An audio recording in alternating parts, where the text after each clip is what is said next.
오늘의 헤드라인입니다.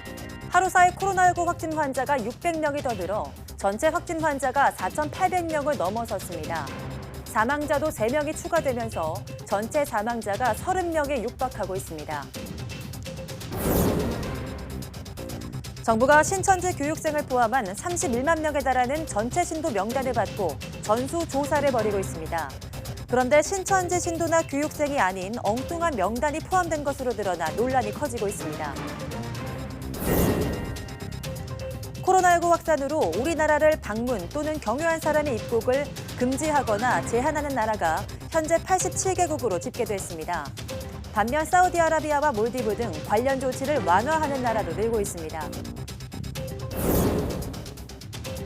우체국과 농협 등 마스크 공적 판매처에 사람들이 대거 몰리면서 오히려 코로나19 확산 불안감을 키운다는 지적이 나오고 있습니다.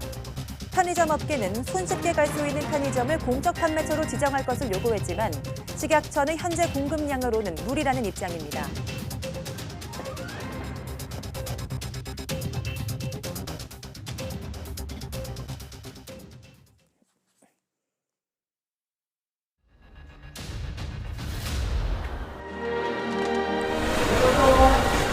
미안해. 가서 누구만 많이 보지 말고. 여러분 안녕하십니까? 3월 3일 사이언스 투데이입니다. 어제 하루 코로나19 확진 환자가 600명이 추가됐습니다. 이에 따라 전체 확진 환자는 4,812명으로 늘었습니다. 대구에서만 추가 환자가 519명이 늘어서 대구 지역의 누적 환자는 3,600명입니다. 경북에서도 61명이 늘어나는 등 전국적으로 확산세가 지속되고 있습니다. 격리 해제된 확진 환자는 3명이 늘어 모두 34명이고 사망자는 30명에 육박하고 있습니다. 네, 신천지가 정부 요청에 따라 최근 교육생 6만 5천 명을 포함해서 31만 명에 달하는 신도 명단을 제출했습니다. 이 명단을 토대로 각 지자체가 전수조사에 들어갔는데요. 그런데 신도나 교육생이 아닌데 명단에 들어있다는 항의가 빗발치고 있습니다. 김우준 기자입니다. 대학 입학을 앞둔 김모 씨는 지난달 28일 황당한 전화를 받았습니다. 신천지 교육생 명단에 들어있으니 2주 동안 매일 건강 상태를 보고하라는 구청의 전화였는데 자신의 명의가 도용됐다는 사실에 충격이 컸습니다. 2주 동안 저를 감시하기 위해서 2주 동안 저한테 매번 전화를 해야 된대요. 서울 광진구에 사는 이모 씨 역시 같은 전화를 받았습니다. 나에게 왜 이런 일이? 그러니까 뒤통수를 한 대 정말 쿵 얻어맞은 그런 기분이었어요. 신천지 교회 측이 정부에 추가로 제출한 교육생, 즉 예비 신도 명단은 6만 5천여 명. 지자체들이 이 명단을 토대로 조사하는 과정에서 상당수가 신천지와 관계없는 사람들로 확인되고 있는 겁니다. 서울시는 보건당국에서 받은 명단 9,700명 가량 가운데 200여 명이 신천지가 아닌 것으로 확인됐다고 밝혔습니다. 교육생 명단이 나가고 나서 사시도도 지금 그렇게 반발이랑 이렇게 민원이 많으시대요. 대처방을 좀 마련해달라고 지금 요청을 해놓은 상태입니다. 즉 무분별한 국민들의 개인정보 수집을 그 7만 명단에 다량 이제 포함시켜서 그렇게 정부의 구색을 맞추어서 명단을 제출한 것이 아닌가라는 의혹이 대단히 짙습니다. 이에 대해 신천지 측은 정부 요청에 따라 투명하게 명단을 전달했고 제출 과정에서 허위는 없다고 주장했습니다.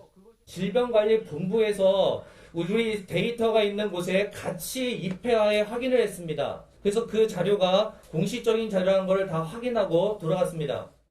그러나 이른바 엉터리 명단 논란이 불거진 상황에서 정부와 지자체가 벌이는 신천지 교인과 교육생 전수조사가 제대로 이뤄지기 힘들 것이란 우려가 큽니다. YTN 김우준입니다. 이만희 신천지 총회장이 경기도 보건환경연구원의 코로나19 검사에서 음성 판정을 받았습니다. 경기도는 과천보건소 선별진료소에서 채취한 이만희 총회장과 수행원 2명의 검체를 경기도 보건환경연구원에 의뢰해 검사한 결과 음성으로 판정됐다고 밝혔습니다. 이 총회장의 검체 채취는 이재명 경기도지사가 현행범 체포 가능성을 언급하며 강제 채취 의사를 밝히자 자발적으로 이뤄졌습니다. 네, 코로나19 환자를 분석해보니 신천지 교인과 여성이 절반 이상을 차지했습니다. 사망자 대부분은 기저질환이 있었는데 고령일수록 코로나19 치명률도 높았습니다. 이영원 기자가 보도합니다. 정부가 지난 1월 20일 국내 첫 코로나19 환자가 발생한 뒤 지금까지 총 확진자 4,212명을 분석했습니다. 지역별로는 대구에 3,000명 넘게 집중됐습니다. 경북이 뒤를 이었고 경기와 서울, 부산 등 코로나19를 비껴간 지자체는 한 곳도 없었습니다. 확진자 절반 이상에서 신천지 대구교회 연관성이 확인됐고 청도 대남병원 관련만 100명이 넘었습니다. 성별로 보면 여성 확진 환자가 60%를 넘어 남성 환자 비율을 압도했습니다. 연령별로는 20대에서 1,000명 넘게 발생했는데 신천지 영향이 있는 것으로 파악됩니다. 신천지 교회의 교인들 중에 많은 부분이 20, 30대 여성이 차지하고 있어서 그 연령의 비중이 상당히 높은 것을 볼 수가 있습니다. 사망자 22명 가운데 60대 이상이 절반을 훌쩍 넘기면서 0.5%로 나타난 전체 치명률도 80세 이상 고령층에서는 3.7%로 높았습니다. 현재까지 집계된 사망자는 경주 사례를 빼곤 모두 기저질환이 있었던 것으로 확인됐습니다. YTN 이영훈입니다. 대구에서 코로나19 환자들이 치료를 못 받고 잇따라 숨지자 정부는 중증 환자 치료에 집중하기로 대응 지침을 바꿨습니다. 하지만 환자가 급증하는 상황에서 중증 환자를 빠르게 분류하기는 현실적으로 어려워 보입니다. 나연호 기자입니다. 지난 1일부터 이틀 사이 대구 지역 코로나19 사망자는 큰 폭으로 늘었습니다. 특히 확진 판정을 받았지만 제대로 된 입원 치료도 못 받고 숨지는 사례가 잇따르고 있습니다. 대부분 노인이거나 고혈압과 당뇨를 비롯한 기저질환이 있던 사람들입니다. 16분 중에서 고혈압과 당뇨병이 각각 8분으로 50%를 차지하고 계셨고 암을 가지고 계신 분이 4분으로 25%, 신부전으로 치료를 받으시던 분이 2분으로 12.5%를 차지하고 계십니다. 그동안 대구시는 지역 의료인을 동원해 자택 격리 중인 환자들에게 전화를 돌려 문진해 왔습니다. 하지만 증세가 급격히 악화해 숨지는 것까지는 막기 역부족입니다. 심박수와 혈압, 의식 수준 등으로 따져 중증 환자를 분류해야 하는데 현실적으로 적용하기가 어렵습니다. 이 기준은 자가격리, 입원 대기 중인 집에 계신 분들에게는 이런 생체학적 징후를 저희가 확인할 수가 없어서 적용을 할 수가 없습니다. 대구 지역 확진자가 3,000명을 넘어선 상황에서 환자를 증상별로 가려내는 건 시간이 걸릴 수밖에 없어 치료 시기를 놓칠 수 있습니다. 그나마 생활치료센터가 문을 열기 시작하면서 경증 환자 수용에 숨통이 트인 건 다행입니다. 대구 지역 사망자가 속출하는 상황 속에서 의료진 확충과 함께 중증 환자를 신속히 구분할 현실적인 대안이 필요해 보입니다. YTN 나연호입니다. 경증과 중증 환자를 가려 부족한 병상 문제를 해결하겠다는 게 정부 방침입니다. 그런데 증상이 약한 환자는 무조건 입원할 수 없는지, 또 증상만 호전되면 무조건 바이러스 검사를 받고 격리가 해제되는 건지 궁금하실 텐데요. 달라진 코로나19 지침을 전해드립니다. 김승환 기자입니다. 지금까지는 경증 환자도 입원이 원칙이었습니다. 앞으로는 병원이 아닌 생활치료센터로 갑니다. 여기에서 증상을 관찰받고 치료도 받습니다. 입원 치료는 경증 이상인 환자들만 합니다. 그런데 예외가 있습니다. 고위험군입니다. 확진자 중 65살 이상 노인, 기저질환자, 암 환자, 임신부, 장기 이식을 받은 사람 등입니다. 새 지침에서 고위험군은 증상이 약해도 모두 중증 환자로 분류됩니다. 경증, 중증 외에 새로운 집단도 생겼습니다. 중등도, 최중증입니다. 나누는 기준을 보면 일단 맥박, 혈압, 호흡수, 체온, 의식 수준을 주요 항목으로 뒀습니다. 각 항목에 0에서 3점까지 점수를 주는데 합산해서 4점 이하면 경증, 5에서 6점은 중등도, 7점 이상은 중증, 최중증으로 나눕니다. 말 그대로 증상이 약한 경증 환자는 맥박이 1분에 51에서 100회, 수축기 혈압 101에서 199 스운주 밀리미터, 호흡수 1분당 9에서 14회, 체온은 36.1에서 37.4도인 경우입니다. 혈압이나 체온을 측정할 수 없는 상황에선 의료진이 의식과 나이, 기저질환, 흡연 여부, 체온 등을 판단해 분류합니다. 격리 해제 기준도 바뀌었습니다. 입원 환자의 경우 증상이 호전되면 먼저 생활치료센터로 보냅니다. 여기서 다시 증상을 관찰하다가 24시간 간격으로 2회 바이러스 검사를 해 음성이 나오면 격리 해제가 됩니다. 생활치료센터에 있는 환자도 마찬가지입니다. 그런데 여기에도 예외가 있습니다. 고위험군입니다. 코로나19 증상이 사라졌어도 기저질환 상태가 좋지 못하다면 퇴원할 수 없습니다. YTN 김승환입니다.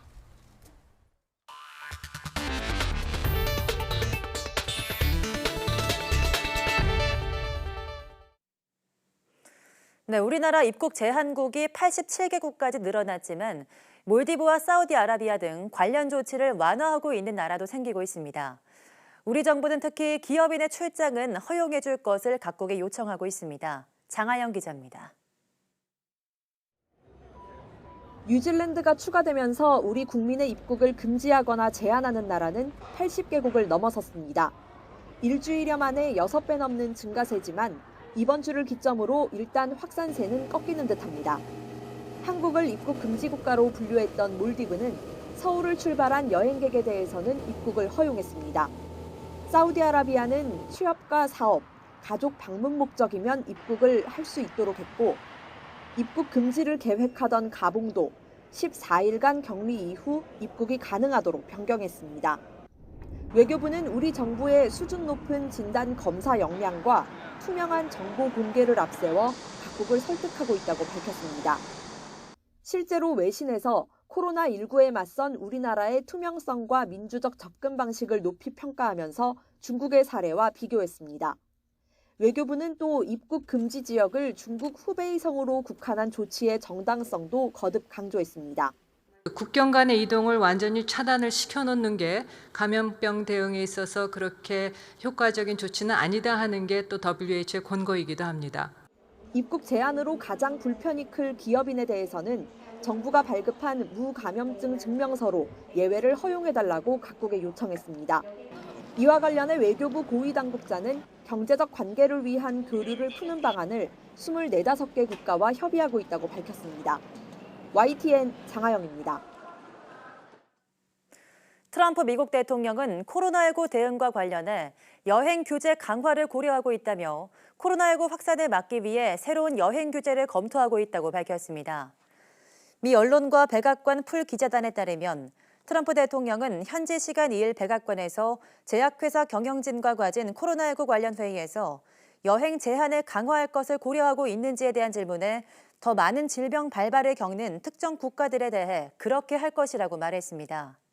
트럼프는 또 취해야 할 단계들이 있다며 우리는 어떤 것에 대해서도 준비가 돼 있고 필요하다면 나중에 언제든지 그것을 할 수 있다면서도 그러나 나는 2단계에서 그것이 필요하다고 생각하지 않는다고 부연했습니다. 정부가 우체국과 농협 등을 마스크 공적 판매처로 지정했습니다. 이런 가운데 공적 판매처에 포함됐다 빠진 편의점 업계는 손쉽게 갈 수 있다는 장점을 강조하며 다시 지정해달라고 목소리를 높이고 있는데요. 하지만 식약처는 시기상조라며 선을 그었습니다. 보도에 이지은 기자입니다. 서울역에 마련된 마스크 공적 판매처입니다. 마스크 5장을 사려는 사람들이 줄지어 판매가 시작되길 기다립니다. 국민들이 이렇게 대다수가 못 구하고 있으니 나라에서 지금 이렇게 해결을 해줘야지. 지금 개인 각자 알아서 도생하라는 시기잖아요. 사람이 밀집된 곳에서 몇 시간 동안 있어야 하는 불안감도 숨길 수 없습니다. 불안하죠, 아무래도. 저도 어쩔 수 없이 제 욕심에 마스크 사러 오기로 왔는데 불안하죠. 이런 가운데 편의점 업계는 마스크 공적 판매를 하게 해달라고 다시 요구하고 나섰습니다. 앞서 정부는 지난 26일 오전 농협과 우체국, 약국과 함께 편의점도 공적 판매처로 지정하겠다고 발표했습니다. 하지만 같은 날 오후 수급안정 TF 회의를 마친 뒤 나온 계획안에는 다른 설명 없이 편의점만 빠졌습니다. 본부하고 식약처, 기재부 TF팀하고 회의가 있었던 것 같아요. 그런데 그게 일방적으로 오후에 취소 문자가 본부 담당자들한테 온 거죠. 편의점 업계는 또 굳이 시간을 내 공적 판매처로 갈 수 없는 사람들이 언제나 열려있는 4만 5천 개 점포에서 편하게 마스크를 살 수 있다고 강조했습니다. 포스 시스템이 갖춰져 있기 때문에 1인당 구매 제한 수량도 파악이 가능하고 그다음에 가격도 저희는 지정이 돼 있기 때문에 투명하게 판매가 될 수 있다고 보고 있습니다. 가장 편하게 구매할 수 있기 때문에 편의점을 통해서 유통시키는 것이 가장 적절하고 효율적이다라고 생각하고요. 하지만 식약처는 하루 공적 판매처 공급량 500만 장을 감안했을 때 편의점을 추가할 여력은 없다며 현재로서는 바뀔 가능성이 없다고 못 박았습니다. YTN 이준입니다. 락스를 분무기로 뿌리면 코로나19를 예방할 수 있다. 이 같은 주장이 일부 지자체와 인터넷을 통해 퍼지면서 분무형 소독제도 불티나게 팔리고 있는데요. 어디까지 확인된 건지 한동호 기자가 짚어봤습니다. 구리시청이 만든 코로나19 소독액 제조, 사용법입니다. 시중에서 파는 락스를 희석해 분무기에 담아 바닥에 뿌리라고 조언합니다.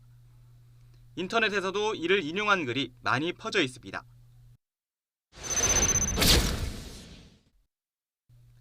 락스의 주성분인 차염소산 나트륨은 단백질을 녹입니다. 바이러스도 단백질로 이루어져 있어서 락스로 바이러스를 제거할 수 있습니다. 차염소산 나트륨 같은 경우는 우리가 소독제로 이제 사용을 하는 건데 미생물 바이러스나 세균의 이제 세포 질 성분과 상호작용을 해서 세포의 대사작용을 방해해서 결국은 미생물을 죽이는, 바이러스를 죽이는 역할을 합니다. WHO와 질병관리본부도 락스를 희석해 사용하면 코로나19 예방 효과가 있다고 밝힙니다. 락스는 액상 사용이 원칙이라 천이나 걸레에 묻혀서 닦아내듯 써야 합니다. 희석액을 분사하면 오히려 위험할 수 있습니다.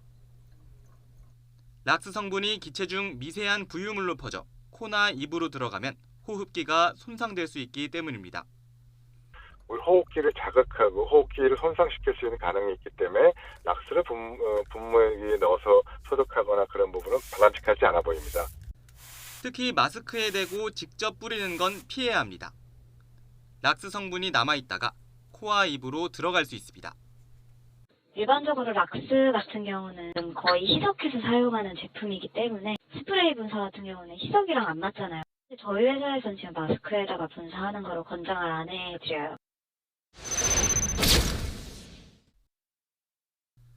시중에 파는 분무형 소독제 광고입니다. 락스 성분인 차염소산 나트륨보다 독성이 약한 차염소산을 사용합니다. 하지만 이 역시도 흡입 우려가 있고 어린이용품 살균제론 함유 금지 물질이라 분사하지 않는 게 좋습니다. 이 때문에 오염 지역에 소독액을 분사하는 방역 요원들은 반드시 마스크와 고글 등 보호 장구를 끼고 있습니다. YTN 한동우입니다.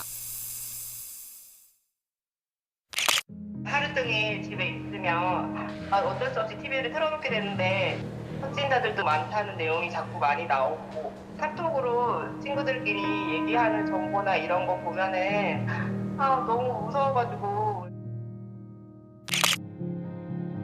코로나19 관련 허위 정보, 불필요하게 시민 불안감을 높이는 가짜뉴스가 판을 치고 있습니다.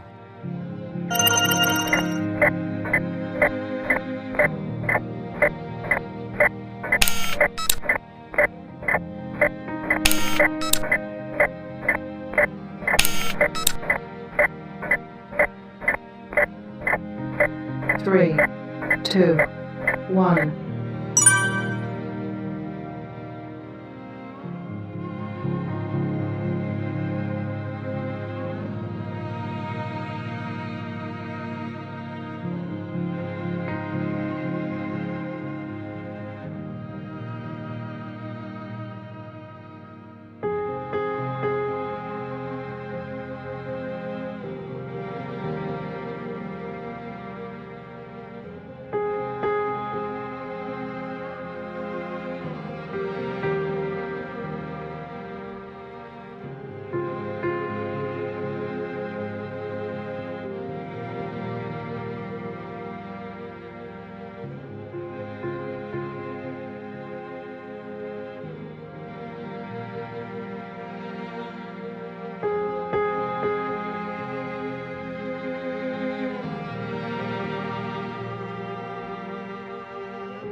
네, 이틀 뒤면 개구리도 잠에서 깨어난다는 경칩입니다.